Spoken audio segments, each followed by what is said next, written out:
যদি আমার হাত ব্যথা করে বা আমার হাত যদি প্যারালাইসিসে আক্রান্ত হয়, এর যা করার কথা তা যদি না করে, তখন তো আমি বলবো না স্টুপিড হাত। আমার ইচ্ছে হয় তুমি যদি আমার শরীরের অংশ না হতে তারপর এটা কাটা শুরু করলেন। এমনটা তো কেউ করে না। হাতটাকে সুস্থ করার জন্য আপনি সাধ্যের মধ্যে সবকিছু করবেন। ব্যথা কোথা থেকে আসছে তা শনাক্ত করার জন্য সবকিছু করবেন।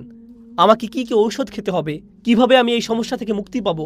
অনেক সময় এক রাতেই হয়তো সমস্যার সমাধান হয়ে যাবে না, সমাধান হতে কিছুটা সময় লাগবে। যে উপমাটি আমার মাথায় আসে, যে কারণে আমি চুপ করে থাকি, যে উদাহরণের কথা আমার মনে আসে, ধরুন এক ব্যক্তি অসুস্থ, সে দারুণ অসুস্থ। অনেককে দেখবেন দীর্ঘদিন যাবৎ জটিল ব্যাধিতে ভোগে। তো সে একই রকম ব্যাধিতে দীর্ঘদিন যাবৎ আক্রান্ত, কিন্তু সে এর জন্য কোনো চিকিৎসা গ্রহণ করে না। সে মাঝে মধ্যে কাশি দেয়, দিন দিন দুর্বল হয়ে পড়ছে, কিন্তু কোনো ওষুধ খাচ্ছে না। তার খাদ্যাভ্যাসও আগের মতোই, আগে যেভাবে জীবনযাপন করত সেভাবে জীবনযাপন করছে। ফলে দিন দিন তার শরীর খারাপ থেকে আরও খারাপ হতে লাগলো। এরপর একদিন শরীরে বড় কিছু ঘটল।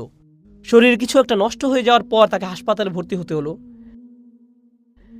কারণ ব্যথা এতই জটিল আকার ধারণ করেছে যে গোটা শরীর এখন অকেজ হয়ে পড়েছে। হাসপাতালে যাওয়ার পর তার সার্জারি করা হয়, অপারেশন করা হয়, বা এরকম কিছু একটা করা হয় ব্যথা কমিয়ে আনার জন্য। কিন্তু এরপরেও লোকটা আগের মতোই ঘুমন্ত। তার জীবনযাপন এখনো পূর্বের ন্যায়। কোনো পরিবর্তন না আনলে আপনি তো সুস্থতা আশা করতে পারেন না। আমরা এটাই করি। যখন বড় ধরনের কোনো দুর্যোগ দেখা দেয়, তখন আমরা এক উম্মার ন্যায় আচরণ করি। তখন এক উম্মার চেতনা জাগ্রত হয়ে ওঠে। আমি দোয়া করছি আল্লাহ যেন মুসলমানদের স্বস্তি দান করেন। আমি দোয়া করছি আল্লাহ আজ্জা ওয়া জাল্লা যেন সেসব মুসলমানদের সবর এবং ধৈর্য দান করেন যারা বাচ্চা হারিয়েছেন, অনেক শিশু পিতামাতা হারিয়েছেন। যখন আপনি বোমা হামলার কথা চিন্তা করেন, যখন আমি আফগানিস্তানে নিহত হওয়া মেয়েগুলোর কথা চিন্তা করছিলাম, যখন আমি তাদের কথা ভাবছিলাম, আমি নিজেও একজন পিতা, আমারও মেয়ে আছে, আমি কেমন বাকরুদ্ধ হয়ে যেতাম। আমি কি কোনো কথা বলতে পারতাম যখন এটা ঘটত? আমি যদি সত্যি সেই ব্যথা অনুভব করে থাকি, এই ব্যথা অনুভব করার পর আমার কি করার আছে? আমাদের তো কিছু একটা করতে পারার কথা।